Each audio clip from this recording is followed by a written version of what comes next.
Hi, my name is Renee Monroy, and this is the case analyst of Greta. The reactions I would have towards Greta would first be how her begging would be inappropriate, and yet I would understand her desperation of finally finding someone who she can be comfortable enough to be able to talk to me. I need to understand that if I were to allow her to beg this time and get away with it, she might try begging for something else later down the road.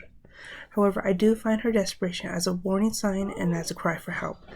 I understand how hard her life must be in her current situation and not having any friends, any family nearby, or the same husband that she once married.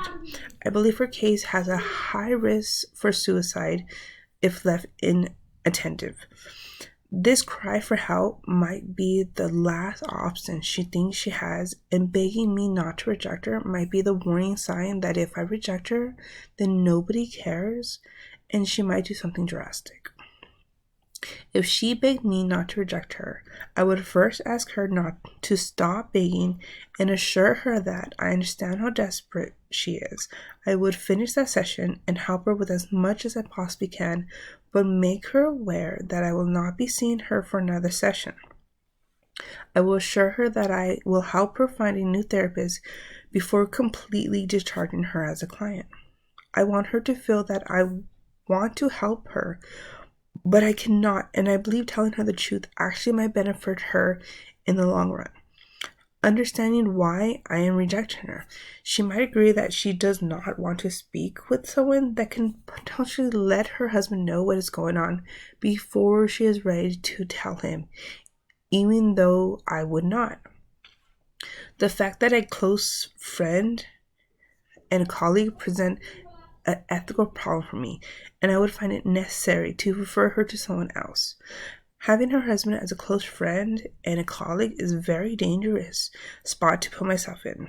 Knowing that I cannot say anything to him about her, and yet also knowing that her husband will ask me what she said constantly. This situation is a very slippery slope into losing your career as a therapist and is completely avoidable by rejecting her as a client in the beginning.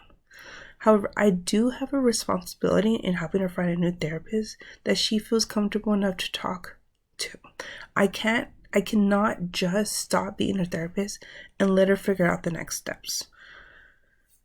Knowing how desperate she is, and knowing that she has no friends and her husband has no longer has time for her, she might have a high suicide risk after being rejected by her therapist.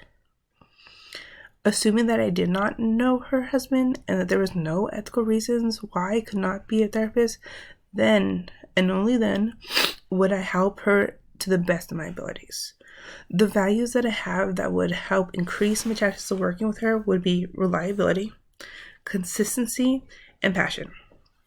I believe these values would help me work with her because she will learn these values about me and will grow to have more confidence in me and be able to listen to me openly with trust. The life experiences that I've had that I believe would help me increase my chance of working with her would be that I once moved from state to state with no friends and having to start over. I understand that moving from state to state is not extreme as from her moving from Norway, and how I still have my family, whereas she was completely alone in this new journey of hers. However, I believe having that little bit of understanding might be enough for me to connect with her in that situation. Another value that I believe might help increase my chances with working with her is family values. With her being away from Norway for 6 months, I believe she needs to go back to visit her family, and then after being with her family for a bit, then decide how she feels about her husband. Does she love him enough to maybe stay with him through this school phase and hopefully afterwards they can work it out? Or does she feel that her marriage is over and she just needs to get a divorce and move back home to be with her family? The only thing that could possibly get in the way of me providing her with help is maybe the language barrier and how things translate from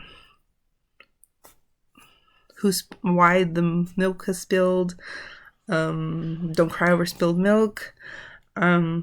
I also must think that how Americans in Norway may have different social norms and how they have affected her in America.